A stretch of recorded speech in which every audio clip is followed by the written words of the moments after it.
Itu manusia. Nah sebetulnya halal ini yang harus kita selesaikan. Karena mau dapat khotbah, firman Tuhan, sebagus apapun juga, kalau di dalamnya sudah ada tumpukan-tumpukan. Maka itu jangan anggap enteng bayi-bayi. Mata mereka ngelihat apa, masuk. Telinga mereka dengar apa, mereka simpan. Satu kali saya baca tentang baby, ini dari Amerika, saya kaget sekali. Jadi apa yang dilihat oleh baby itu direkam. Ada sekelompok ahli anak yang ingin meneliti kekuatan memori atau pikiran anak-anak. Kira-kira ada 5-10 bayi, umurnya beda-beda, tapi semua di bawah 1 tahun, sebelum 1 tahun. Mereka buat percobaan, masing-masing bayi ditunjukkan oleh dokter ini, oleh orang tua bilang, besok kamu lewat ke jalan ini, yang bayi kedua lewat jalan itu, dibagi-bagi semuanya itu. Nah dalam penelitian itu, sampai 3 hari pertama, atau hari keempat, tergantung memori bayi itu. Begitu lewat jalan yang baru dia lewati, dan belum pernah lewat, ini bayi gelisah sekali. Lah mereka tuh lihat kenapa. Tapi begitu hari keempat atau hari kelima, tenang. Enggak gelisah lagi. Hari keenam tenang. Hari ketujuh, rute dipindah. Dipindah ke jalan yang lagi. Sama hari pertama kedua gelisah. Hari keempat kelima tenang, keenam tenang. Dipindah lagi hari ketujuh ke rute lain. Gelisah lagi. Nah akhirnya mereka teliti. Kenapa ini buat mereka gelisah? Hasilnya sungguh luar biasa. Ternyata mata mereka melihat warna. Jadi kalau mereka keluar dari rumah, misalnya sebelah kiri ada warna putih, gedung yang putih. Mereka lihat kanan, oh ada pohon warna ini.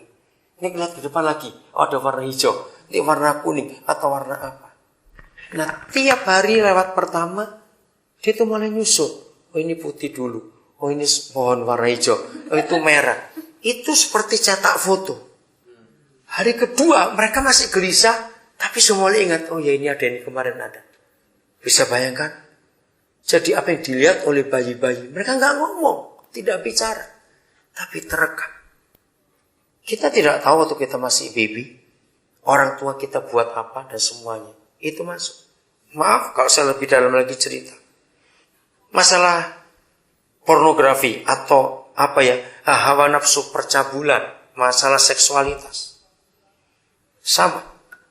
Kalau ada anak-anak muda, anak remaja di konseling kepada saya selalu tanya, kapan pertama kali kamu tahu hal itu?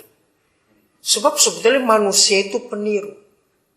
Jadi gini, kalau ada seorang baby dijaga sampai umur 17 tahun, selama dia hidup tidak boleh tahu uang, tidak boleh.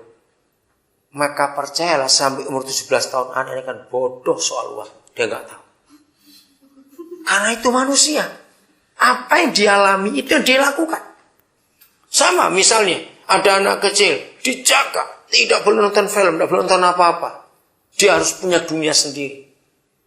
Dia nggak akan ngerti ada film ini, film apa itu film, dia tidak tahu. Ngerti contoh ini? Karena manusia itu bukan binatang. Kalau binatang itu tidak peniru. Kita ini peniru. Ya contoh aja. Ada orang Jawa kawin dengan orang Jawa. Begitu mereka menikah, mereka pindah ke Amerika. Tinggal satu daerah, tidak ada orang Indonesia, juga nggak ada orang Jawa. Lalu mereka punya anak lahir di sana. Anak mereka sekolah di sekolah Amerika. Apakah anak-anak mereka otomatis berbahasa Jawa atau tidak? Enggak.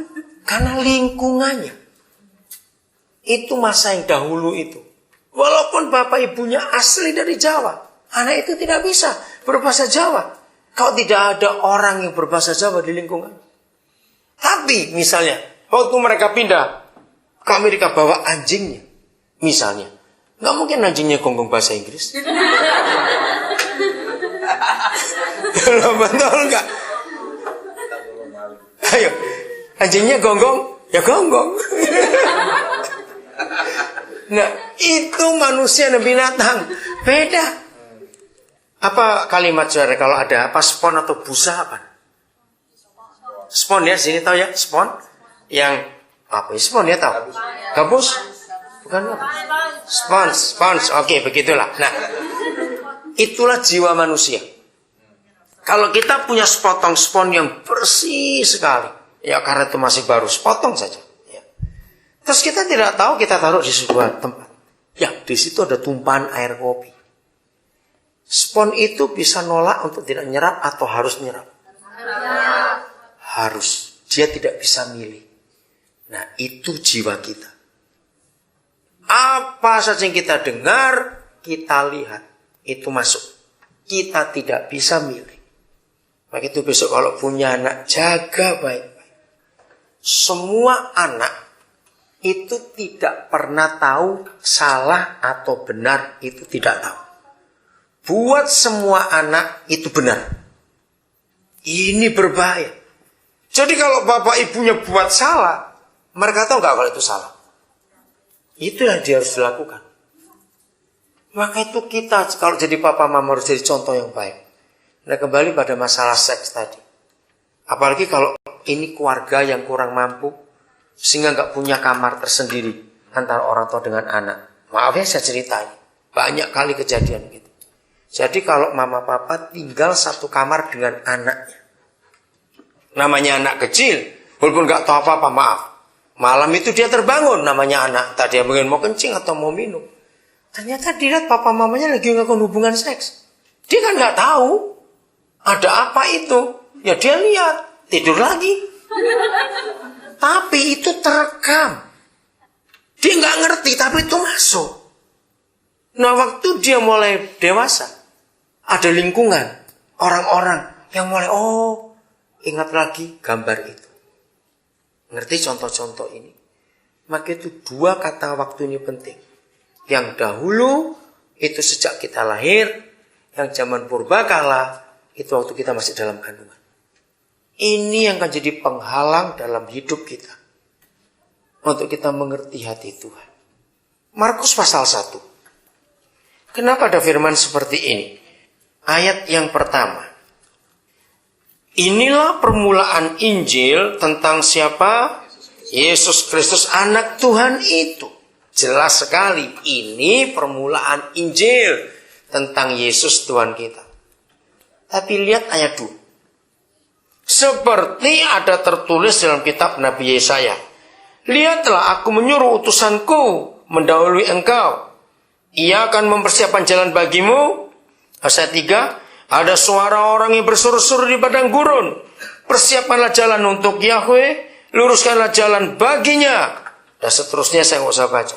Ini bicara tentang siapa ini? Suara itu. Yohanes Pembaptis. Nah, aneh bukan? Padahal jelas tulisannya inilah permulaan Injil tentang Yesus. Tapi mengapa Markus menunjuk Yohanes Pembaptis? Apa hubungannya? Nah ini rahasianya. Kalau kita baca di Yesaya 40, kita lihat sekarang. Apa khotbah Yohanes Pembaptis? Mulai ayat yang ketiga. Ada suara yang berseru-seru. Persiapkanlah di padang gurun jalan untuk Yahweh. Luruskanlah di padang belantara jalan raya bagi Tuhan kita. 1. Setiap lembah harus ditutup. 2. Setiap gunung dan bukit diratakan. 3. Tanah yang berbukit-bukit harus menjadi tanah yang rata. 4. Tanah yang berlekuk-lekuk menjadi apa? Dataran. Terus kita lihat. Ya, maka kalau itu terjadi, kemuliaan Yahweh akan dinyatakan dan seluruh umat manusia akan melihatnya bersama-sama. Sungguh Yahweh sendiri telah mengatakannya. Saudara, dari ayat ini ternyata psikologi, ilmu jiwa itu membagi sifat dasar manusia ada berapa? 4, betul? Sanguinis, enggak urut apa-apa. Apalagi sanguinis, melankolik, kolerik, dan satu lagi pragmatis. Oke? Ternyata ini ayatnya.